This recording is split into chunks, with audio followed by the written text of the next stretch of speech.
What's up, everybody? Welcome back to the Fantasy Football Fellas YouTube channel. My name is Tyler Plath, and just like that, week 1 of fantasy playoffs, week 15 has come and gone. And what a weird week 15 was.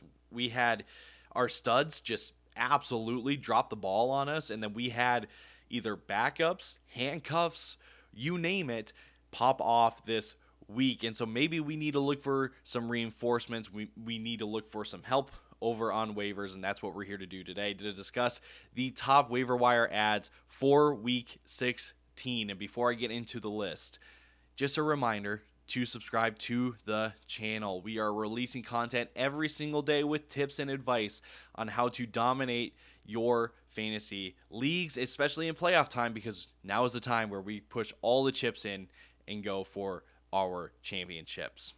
All right, on to our list now, starting with Vikings running back Ty Chandler, who has been a very, very, very popular name in these videos as of late.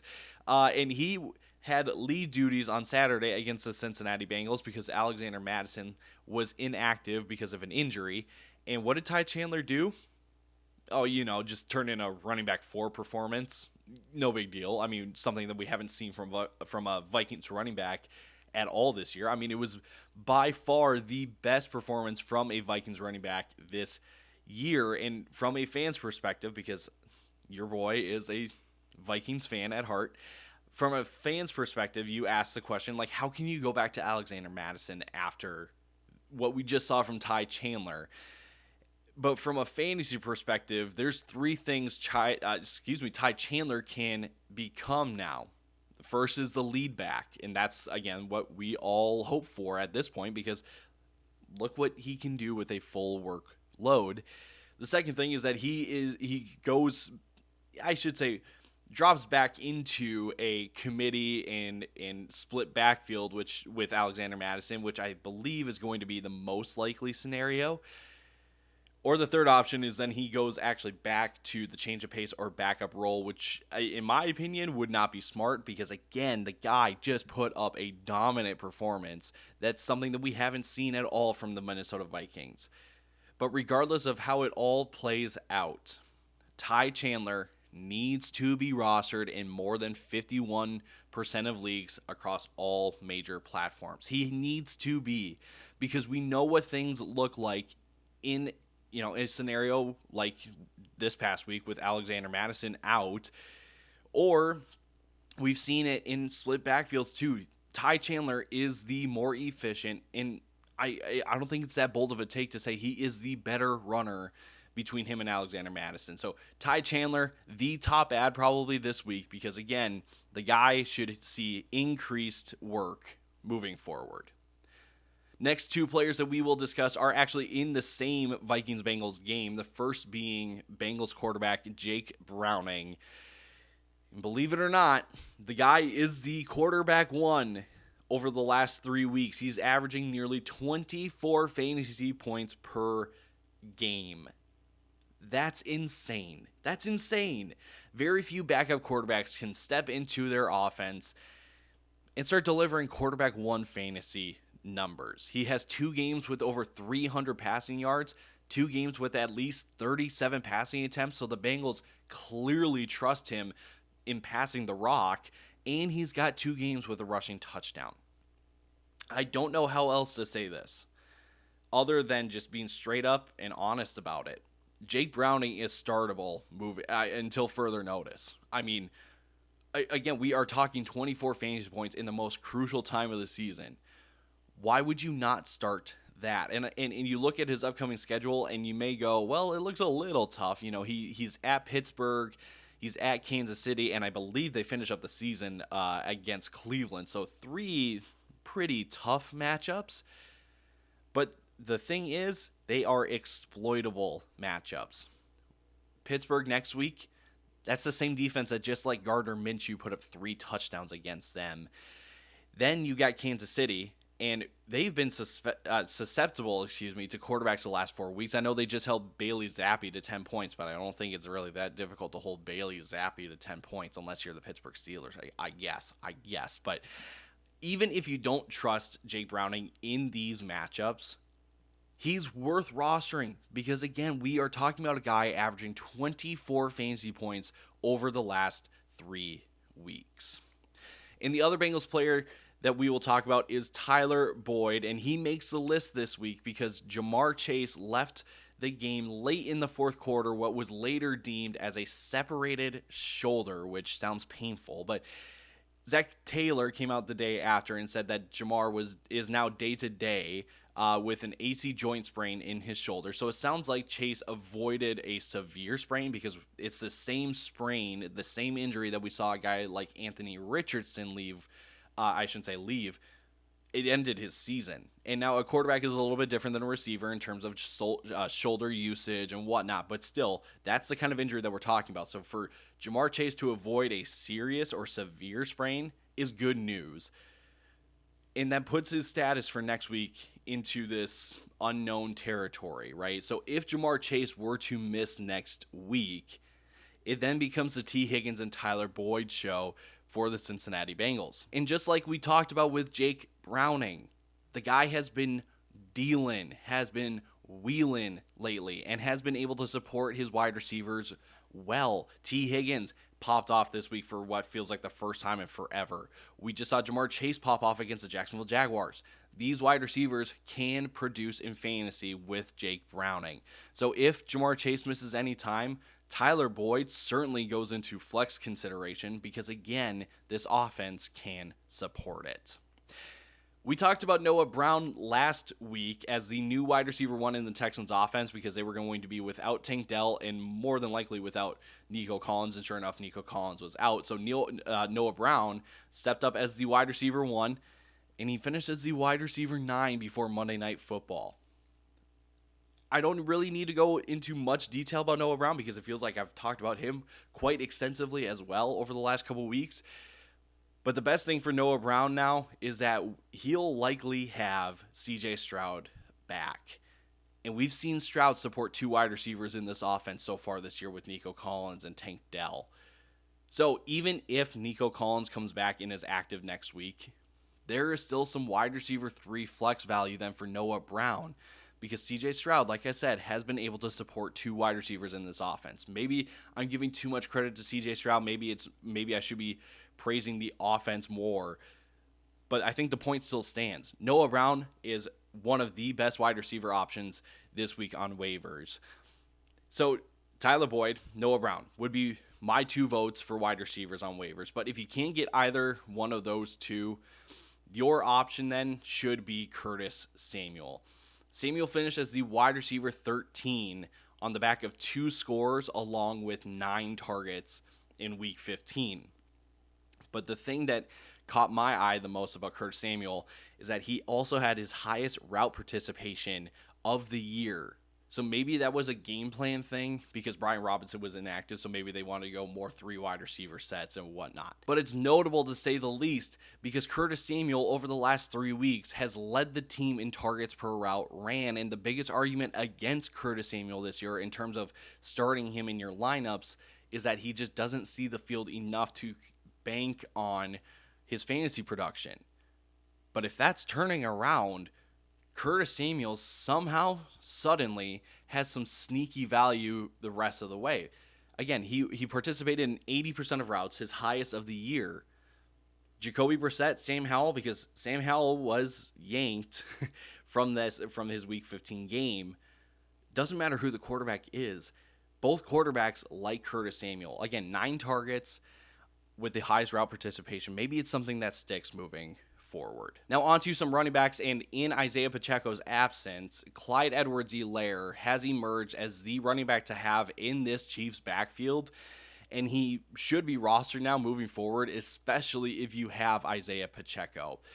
CEH has been the running back 13 over the last 2 weeks, and after splitting work with Jerick McKinnon in Week 14, he took on lead duties in Week 15. CEH outsnapped Jerick McKinnon 61% to 36%. CEH had 65% of the team's rushing attempts to McKinnon's 20%. But what caught my eye about CEH is that he had a higher route participation than Jerick McKinnon, and we all think that Jerick McKinnon is a receiving back, and he really is. But for CEH to be more involved than Jerick McKinnon speaks some kind of volume. And CEH got all the short down and distance work. And I mentioned when we talked about Jerick McKinnon last week, I mentioned that the goal line and short distance work really is going to kind of, I feel like, be dependent on who's the hot hand or situations, stuff like that. But again, that does give some intrigue for CEH, right? You find him on the goal line, maybe it's CEH one of these times. Ian Rappaport reported on Saturday that Pacheco should be back this upcoming week, which likely puts CEH back into that handcuff role, or I shouldn't even say role, puts him into handcuff value. But with what we've seen the last 2 weeks from CEH, he becomes a very valuable handcuff. And again, we are still in likely territory. I mean, it is Monday afternoon when this is being posted. So who knows? Maybe Isaiah Pacheco is still 1 week away from coming back, which then gives CEH this value that we desperately need in fantasy playoffs, because we've had guys like Derrick Henry, Austin Eckler, Saquon Barkley just drop the ball on us after just 1 week of fantasy playoffs. And speaking of handcuffs, by the way, we're going to talk about 2 more here. We're going to first start with Zamir White of the Las Vegas Raiders. And in Thursday night's routing of the Chargers, it was Zamir White who stepped up in Josh Jacobs' absence, and not even just stepped up, but like Zamir White was the guy in the backfield. He finished with 17 carries for 69 rushing yards, and he found the end zone along with 3 catches for 16 yards. Good for the running back 11 on the week. We didn't know how this backfield would shape out or shape up to be in Josh Jacobs' absence, but as I said, Zamir White emerged as the guy, which gives him the handcuff title in this backfield. If Josh Jacobs misses another week, which we still don't know his timeline. They do have a mini bye, right, because they played on Thursday, so now they have a little bit of a longer week, and they do play on Monday, so they have an even longer rest before week 16. But we know who the guy is now in this backfield. And if they trust Zamir White enough to give him 17 carries in Josh Jacobs' absence, he's got to be rostered, especially if you have Josh Jacobs, because you need that insurance policy. And the other handcuff we're going to talk about is Trey Sermon, who is in a pretty unique situation now. Zach Moss left week 15 early with a shoulder injury, and while reports may be saying now that he plans to play next week, they got to make sure that he progresses well enough to play. So, in my opinion, that almost gives him the truly questionable tag already at the beginning of the week, which I don't know if that's the intended message, but I would not feel great about Zach Moss's status until we see something different later on in the week. But the other part of this is that it's not just Zach Moss. You have the Jonathan Taylor component to this. Stephania Bell from ESPN tweeted out that there's a good chance that Jonathan Taylor returns in week 16 as well. So on the surface, it may not look like Sermon is that intriguing of an ad, but he is at least someone you got to keep tabs on if you've got Zach Moss, if you've got Jonathan Taylor. And let's say for whatever reason, both of those guys are inactive in week 16. It's then the Trey Sermon show. He finished with 17 carries, I believe was the number, in week 15. He's the guy then in that backfield. So again, Trey Sermon, just a name to watch. Maybe you need to stash him away. Maybe you have the bench space to do so. If you've got Zach Moss, Jonathan Taylor, again, Trey Sermon is certainly worth looking at, because we are looking for all the insurance policies, all the handcuffs that we can get in fantasy playoffs. 2 more guys now, and the second to last guy is a Patriots player, and they always find their way of making their way into these videos, and I really, really, really don't want to talk about any more Patriots players. But look, we have to talk about Hunter Henry. Okay, we have to talk about Hunter Henry. Over the last 2 weeks, he has quietly put up 19 fantasy points in each game. And I say quietly because in week 14, we saw Hunter Henry finish with 3 catches, and 2 of them went for touchdowns, which helped propel him for a 19 fantasy point finish. But this past week, in week 15, he finished with 7 catches on 9 targets for 66 yards, and he found the end zone again. Best part about Hunter Henry at this point is that there's a potential that he can do it for a 3rd week in a row because New England takes on the Denver Broncos in week 16. And the Broncos have been a prime matchup for tight ends all year long. I mean, just look at Sam Laporta. He just put up 3 touchdowns against them in week 15. If you are needing tight end help, you've got a Pat Freiermuth and you thought that he was going to be okay the rest of the year. Darren Waller, who knows what he's going to be like with Tommy DeVito as his quarterback. If you've got someone like that, or a Kyle Pitts even, Hunter Henry is going to be the guy that you may need to play this week, because if it's not Hunter Henry and we don't want to rely on those guys, who else is it going to be at that point? And the last guy is another player that we talked about last week, just like with Ty Chandler, Noah Brown. It's Zay Jones of the Jacksonville Jaguars. His week 15 performance made it 3 straight weeks with at least 5 catches and 8 targets. And don't forget that in week 14, he saw 14 targets. Trevor Lawrence is dealing with a concussion, so if he misses week 16, that does put a damper on Zay Jones' value. But if you're getting 5 catches and 50 yards, so a floor of about 10 fantasy points, right, in PPR formats, with the ability that he has to see targets like we saw in week 14, maybe there's more in store for Zay Jones as we hit the home stretch of the season. And he's fighting for targets with Calvin Ridley and Evan Ingram. But again, the guy has put up at least 5 catches, 8 targets, and if he's going to get 50 yards, a floor of 10 points is a lot better than what we've been seeing from some guys that are only giving us single-digit performances, like then George Pickens. I'll just say it. I gotta drop his name in here because honestly, at this point, Zay Jones might be worth rostering more than George Pickens. That does it for us. Here are your top waiver wire ads for week 16. Ty Chandler, Jake Browning, Tyler Boyd, Noah Brown, Curtis Samuel, Clyde Edwards-Helaire, our handcuffs in Zamir White, and Trey Sermon. Then we finish it up with Hunter Henry and Zay Jones. Thanks for tuning in, and just your friendly reminder to subscribe to the channel as we get closer and closer to our fantasy championships.